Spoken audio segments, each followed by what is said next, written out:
ہندوستان کے بنانے سنوارنے میں لگا دیا، لیکن اپنی روزی روٹی کے لیے ٹوپی بن کر کے انہوں نے یہ سہارا بنایا، اور حج کے لیے ان کے پاس پیسے نہیں ہو سکے کہ وہ حج کو جا سکے۔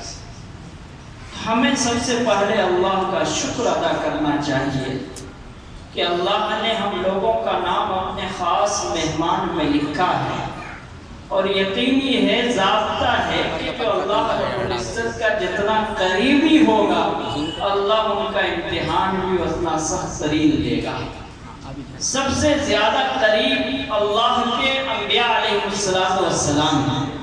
سارے انبیاء کی آپ زندگی پڑھیں گے تو امتحان ہی امتحان، مشکلات ہی مشکلات، پریشانی ہی پریشانی، اللہ رب العزت نے ان کو دبایا، ان کا امتحان لیا جگہ جگہ پر، تب جو ہے جا کر کے وہ امام بنے، اپنے وقت کے نبی بنے، رسول بنے۔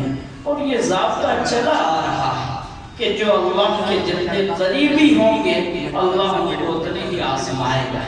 یقیناً اللہ نے اپنے قریبی میں ہم لوگوں کا نام لکھ دیا ہے۔ اللہ ہم لوگوں کے حج کے تمام مشکلات کو آسان فرمائے، اور اپنے بیت اللہ، اپنے گھر کا اور روضہ رسول کی زیارت کرے، اور حج کے ارکان کو صحیح سے ادا کرنے کی توفیق عطا فرمائے۔ یہ دعا تو کرنا ہے، لیکن جب ہم اللہ کے مقرب میں ہو گئے تو اللہ جگہ جگہ پر آزمائے گا، جگہ جگہ پر آزمائے گا، امتحان لے گا۔ ہمیں پریشان نہیں ہونا، ہمیں اپنی زبان سے اور اپنے قلم سے کوئی ایسی بات نہیں لکھ دینی ہے جو نعوذ باللہ اللہ کے اس شان میں گستاخی ہو جائے، اور اللہ نے جو بڑا منصب دیا ہے اس منصب میں ہماری طرف سے کوتاہی ہو جائے۔ اس لیے ہر وقت اللہ سے دعا بھی مانگنی ہے، اور اللہ کا شکر بھی ادا کرنا ہے، اور ہر وقت اپنے آپ کو امتحان کے لیے تیار بھی رکھنا ہے۔ آپ حضرات مختلف تاریخوں میں مختلف مقامات پر الحمدللہ ثم الحمدللہ بڑے بڑے عالم کے ذریعے ٹریننگ حاصل کیا، تربیت حاصل کیا۔ اس تربیت کی آج آخری کڑی آپ کے سامنے مدرسہ اصلاح المسلمین چمپا نگر ہے۔ یہاں پر آج تربیت کا اہم پروگرام رکھا گیا ہے۔ یقینی ہے آپ لوگوں نے سنا بھی ہوگا کہ جو ہے یہ حج کا سفر جو ہے یہ پریکٹیکل ہے۔ کتاب لکھنے والے بھی وہاں جا کر غلطی کر گئے، اور ان کو کہا لوگوں نے کہ آپ فلاں کی کتاب پڑھ کر نہیں آئے، وہ تو چونک گئے کہ فلاں تو میں ہی ہوں۔ اس لیے جتنی بھی تربیت ہو، جتنے بھی بہتر موقع ملے ہمیں استعمال کرنا چاہیے۔ اور الحمدللہ حسب وعدہ ہندوستان کے عظیم ترین دو شخصیات جنہوں نے 1 2 نہیں 10 سے زائد حج بھی کیا ہے، اور تمام تبدیلیوں کو دیکھا ہے اور دیکھتے رہے ہیں، مشہور معروف عالم دین حضرت مولانا مفتی یحییٰ غنی صاحب، جو بہت زیادہ بیمار رہے، سال بھر ہاسپٹل میں ایڈمٹ رہے، ان کی بڑی بیماری کا مسئلہ تھا۔ اللہ نے شفا دیا، ابھی احتیاط کے مرحلے میں تھے، لیکن آپ حضرات کی محبت میں وہ بھی تشریف لا چکے ہیں۔ 10 سے زائد انہوں نے حج کیا، بہت عمرہ کیا، اور مستقل جو ہے بڑی بڑی جگہوں میں ان کی تربیتیں ہوتی رہی ہیں۔ وہ ابھی آرام فرما انشاءاللہ آپ کے درمیان تشریف فرما ہوں گے۔ بہار کے چیف ایڈیٹر، چیف ٹرینر حضرت مولانا ایوب نظامی صاحب، جو کئی حج بھی کر چکے ہیں، اور کئی مرتبہ جو ہے بیت اللہ کے مہمان کے وہ خادم بن کر کے تشریف لے گئے ہیں، اور شاہ عرب کی دعوت پر بھی وہاں پر وہ تشریف لے گئے، اور وہاں پر انہوں نے تربیت کی ہے۔ وہ بھی ہمارے درمیان تشریف لا چکے ہیں۔ ان کی بھی گفتگو اور ان کی بھی تربیت ہمارے اور آپ کے لیے انشاءاللہ مفید ثابت ہوگی، وہ بھی تشریف لائیں گے۔ اور ساتھ ساتھ ہیلتھ کارڈ جس کی سب سے زیادہ ضرورت ہے سفر کے لیے، مسائل کی ضرورت ہے حج و عمرہ کے لیے، لیکن سفر کے لیے جو سب سے بڑی ضرورت ہے وہ ہیلتھ کارڈ کا ساتھ میں ہونا۔ الحمدللہ وہ بھی آ چکا ہے، وہ بھی انشاءاللہ تقسیم کیا جائے گا۔ اور تمام دعا فرمائیں کہ اللہ تعالی ہمارے اس پروگرام کو اور ہم تمام لوگوں کی مختلف تربیتوں کو اللہ تعالیٰ قبول فرمائے، اس کی وجہ سے ہمارے سفر حج اور سفر عمرہ کو اللہ تعالیٰ آسان سے آسان تر بنائے۔ میں مختصر وقت کے لیے مدرسہ اصلاح المسلمین چمپا نگر کے شیخ الحدیث اور بھاگلپور بانکا اور اطراف میں جو علماء کی طرف سے ان کو خطاب ملا ہے، مفتی اعظم حضرت مولانا مفتی الیاس صاحب جو ابھی چند دن پہلے عمرہ کر کے تشریف لائے ہیں، ان کی گفتگو ہوگی۔ میں ان کو دعوت دیتا ہوں کہ آپ چند منٹ کے لیے اپنی گفتگو فرمائیں تربیتی لائن سے اور مسئلے کے اعتبار سے، تاکہ ہم تمام لوگوں کے لیے سہولت اور آسانی ہو۔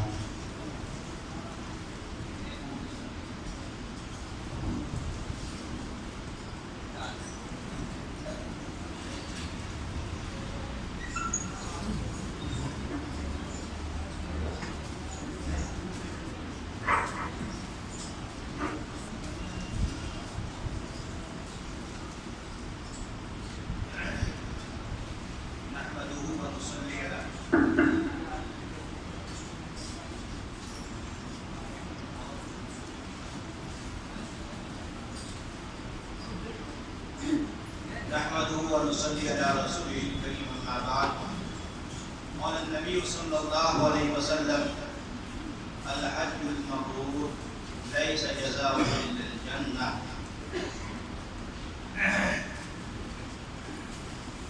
آپ سب معزز عازمین حج عازمات مبارکباد کے مستحق ہیں کہ اللہ تعالیٰ نے آپ لوگوں کو اپنے دربار میں حاضری کا شرف بخشا ہے اور آپ اس کی تیاری میں ہیں اور جلد ہی وہاں کی حاضری آپ کو نصیب ہونے والی ہے۔ آپ اس موقع پر چند باتیں میں آپ کے سامنے عرض کرنا چاہتا ہوں۔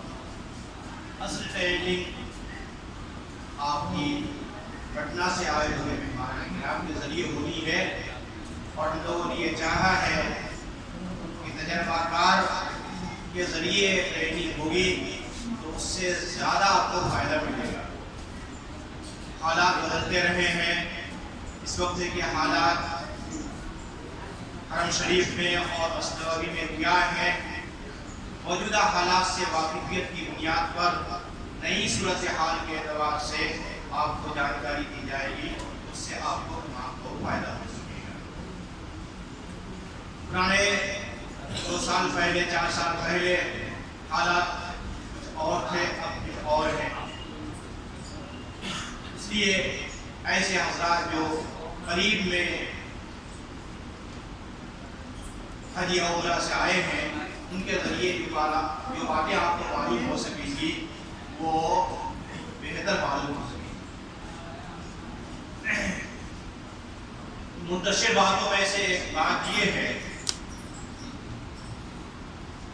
کہ جتنے حجاج ہمارے یہاں سے جاتے ہیں تقریباً وہ حج تمتع کرتے ہیں۔ اس کا مطلب یہ ہوتا ہے کہ آپ یہاں سے عمرے کا احرام باندھ کر جاتے ہیں۔ یہاں کا مطلب اب یہ ہے کہ ہندوستان سے یا تو جدہ بنائی جائے گی یا مدینہ منورہ۔ اگر مدینہ منورہ جا رہے ہیں، ایسا کوئی شیڈول بنتا ہے کہ کچھ لوگوں کو پہلے مدینہ منورہ بھیجا جاتا ہے۔ جو لوگ مدینہ منورہ جائیں گے وہ احرام یہاں نہیں باندھیں گے۔